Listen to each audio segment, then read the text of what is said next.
All right, welcome to the NELLY podcast. Today we're talking about the Logan Paul scam. A little bit late to the party, but let's get into it.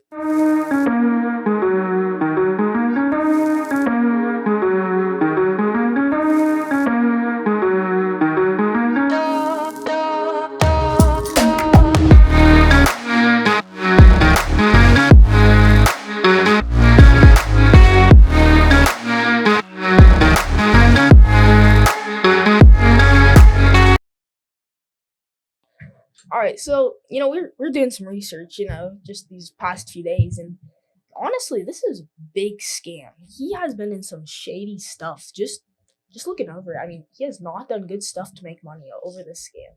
Yeah, so let's just get down to the basis of what this is. So Logan Paul, he's obviously big at NFTs. So we made this game called Crypto Zoo, which just so many people got just the back end, just terrible deal on it, I guess. Like people lost up to $500,000 on this.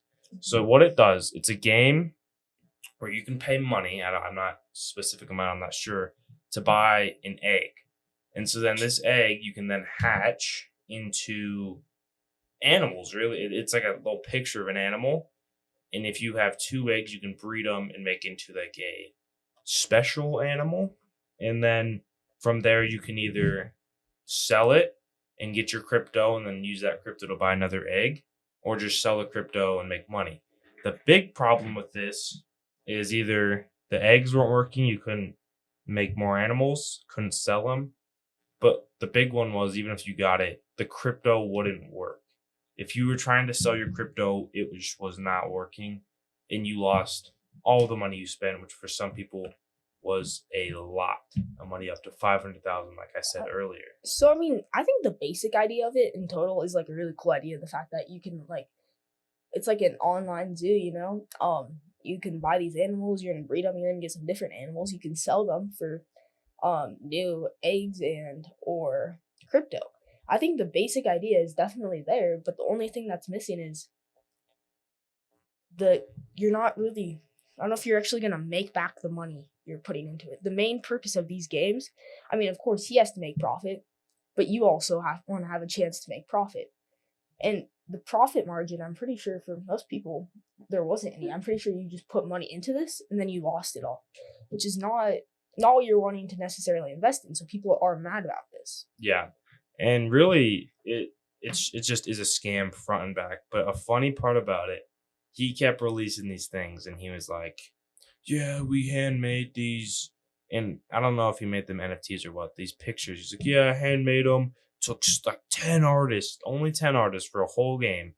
And it just, it took so long. But in reality they're stock pictures of animals that you can go on the internet and say, combine a panda and a shark and you get this. That's all he did. And really, it's just so frustrating to me on how many people believed him on this when even when they see it, it's just a stock footage, like a stock picture of an animal that he just combined.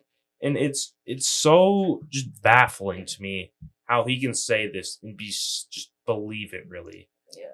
And also, here's another thing that also adds to it.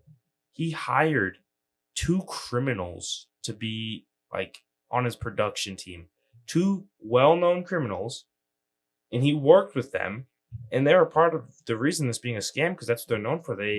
They've done this to people in the past. They've scammed them out of their money, and he directly went to them, hired them. I don't know the names as of now. We didn't get that far because he tries to keep them hidden. But he hired these two criminals, and he decided, hey, this is gonna work. People are just gonna buy it. People did, and it just astonishes me on just how much that he believed in this. And how hard it felt. It baffles me on what happened here. That is kind of crazy, honestly. I mean, he's literally hiring well-known criminals. That's not good. I mean, just as the face, he's definitely public. A lot of people know about him, but you don't want that necessarily as part of your name. Now people are gonna think, oh wow, he's probably involved in some shady stuff because he's hiring criminals, which is just not what you want to do. And also, what really confuses me in this is those photoshopped images. I like we middle school students can do better than that.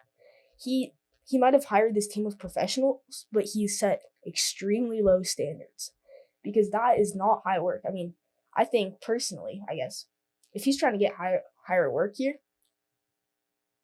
I would use animated stuff. I think like real animals just isn't doing it. And I mean, I think people could create stuff like this. I just don't know if people would buy it. I think part of the sale tactics of this was actually just because of his name in the business. And I don't know if people really would have bought it if it wasn't from Logan Paul necessarily.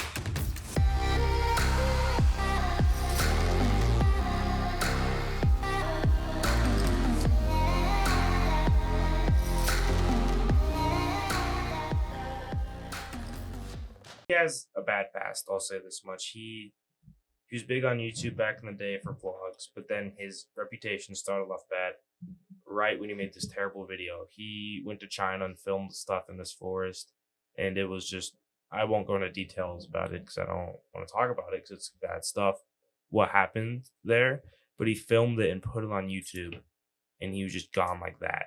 And people hated him from there, and he tried to rebuild, and he's just sinking again because he keeps doing this stuff. And it was actually kind of funny. I kind of like it made to bring a smile to my face, I guess. That one of his developers knew it was a scam, and so what he did is he took the game, I guess. I think he went to Switzerland or somewhere and like held it hostage per se. And he was like, "All right, you gotta pay me $1 million or something if you want this back." And I think inevitably Logan Paul did, but it took a while, so the game was down for a bit, which I think was good for all people. And he finally gave back for it and gave him $1 million. But people know around him that this is a scam. Like he knew, but they just, if they speak up, they're either fired. The internet's just gonna take them like, no, it's Logan Paul. You just can't speak up on this, like, if you're one of them. And it's just really hard to think about because if you can't even, like, speak about what you're working on and about how you just think it's a scam, you could be gone in an instant. It's just hard to think about that. Yeah. Like, if you worked hard to get there. And then another guy here, we kind of got to research from. His name is CoffeeZilla. Great reporter on YouTube. And he finds stuff like this, and he reports on it. And Logan Paul obviously saw this because he made this series. There was he just makes series about Logan Paul and his scams, and this was one of them, a big one. Logan Paul tried to sue him over this. I think it was a defamation case, and I may be wrong. They'll correct me on that one, but it just wouldn't be smart because there was no room for him to win this case against him because CoffeeZilla had just so many tacked against him that he obviously took the case down and decided to pay some of it back, but not even close. He paid like $1 million back to everyone that lost money. Not to everyone, just overall. Wasn't even close to the amount of money lost. And I just feel that his reputation has taken so many beatings. And this is just another strike right to the gut. It's interesting to see this all unfold. Yeah. Yeah. So I that's kind of just a little overview. I mean, definitely some more in-depth stuff you can do, some more research. We just wanted to give you a little basic on this Logan Paul scam. Thanks for watching today. Yeah. Also, I forgot to mention, we'll put the little pictures on the screen if you want to see them. So just to see how we'll have some bad they are per se. Currently we are working on getting podcasts onto Apple Music and Spotify. We are learning some stuff. We've been doing some research, and we're hoping to get that through. Yeah, so we'll put a plug in when we get that as soon as we can. And we're just gonna say thank you for listening and have a great day. Yep.